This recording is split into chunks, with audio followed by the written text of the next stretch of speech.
at this time when we're so many of us locked down at home, the job of making sure that everybody has got the food that they need is probably one of the very highest priorities.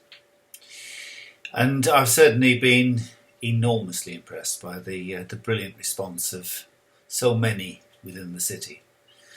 Of course, I see at first hand what the council is doing, but I know a lot of it is what's happening out there in the communities and what's being done by the voluntary sector and the many thousands of individuals who've signed up as volunteers.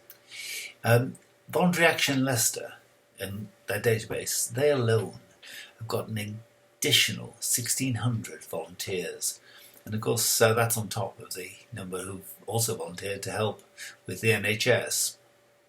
But it does mean that we've got people in every ward, in every community, in every neighbourhood of the city, making sure that people are okay, and particularly making sure that they've got the food that they need. I'm going to say a little bit about what the council is doing, but I'm aware it's only a part of the picture. What we firstly obviously focus on is those who have to stay at home, who have to be shielded, people who are in some way more vulnerable than others to the potential of COVID infection.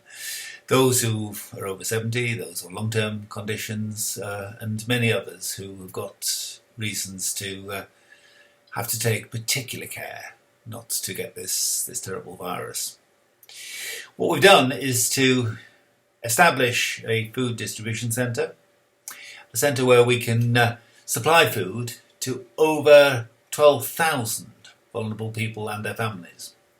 People who don't have a support network that they can rely on themselves. And we're doing this by providing food parcels, and we're trying to make sure that as part of those food parcels we are providing food that meets a variety of needs and is something that will have within it things for all of the family to eat and to keep healthy.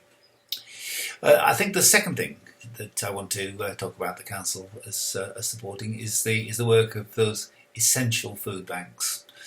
At the best of times, of course, we wish food banks weren't necessary, but we're enormously grateful for the work that they're doing. The biggest two, Action Homeless and Fair Share, are under contract now, awarded by the council, and we've inevitably had to change quite dramatically the way in which they operate, but we are providing over £110,000 to this service, and that is enabling them to provide well over 4 tonnes of extra food a week. That's an increase of over 40%, which is really quite a remarkable contribution to the incredible work that they do.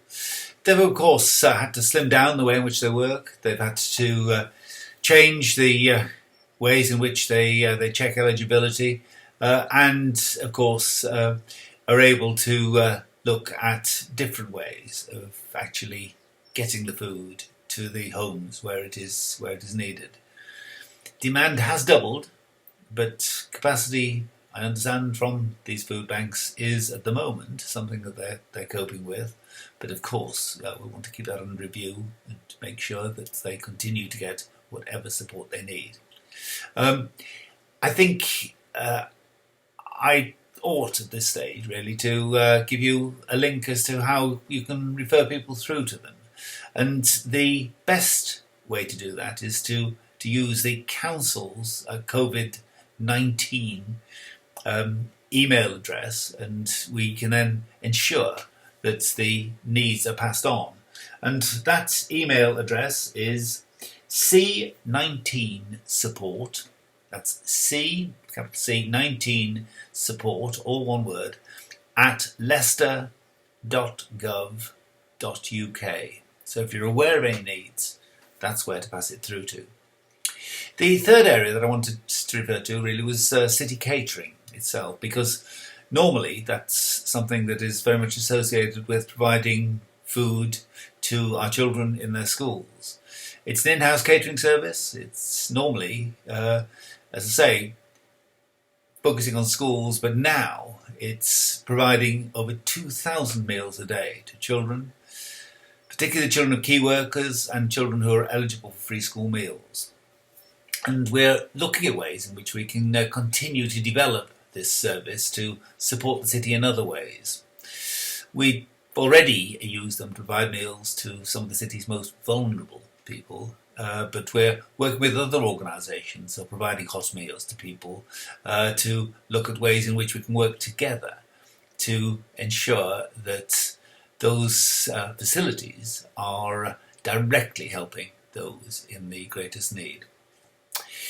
We're aware that the next phase of making sure we feed the city is going to be to find out who else might be available to provide hot meals on a daily basis, and to think about how and work with them about how we organise them and that incredible volunteer base that I mentioned earlier on.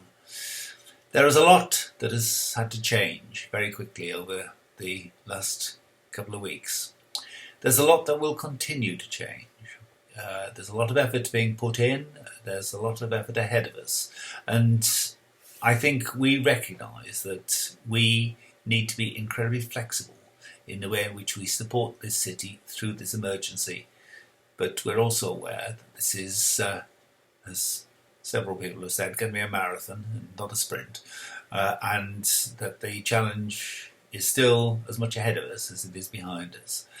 But I do know that our city will come through this, strong, and will come through this in a way that we can look back with pride, I hope, and remember for many, many years that although it was a challenge, it was one to which our city of Leicester, rose, and one that we are able to say we did what we could in very difficult circumstances to help our city and our neighbours. Thank you very much.